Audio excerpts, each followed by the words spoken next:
ya. Tadi ada modus pecah kaca, ya, mengambil uang di situ di dalam tas plastik senilai ada sekitar 40 juta.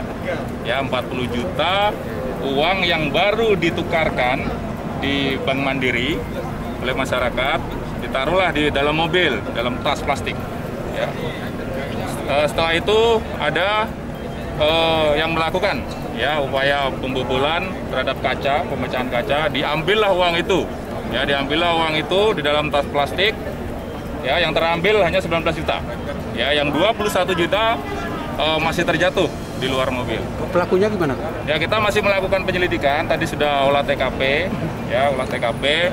Mudah-mudahan kita berdoa bersama melakukan penyelidikan, ya, nanti bisa terungkap kasusnya. Korban dari mana?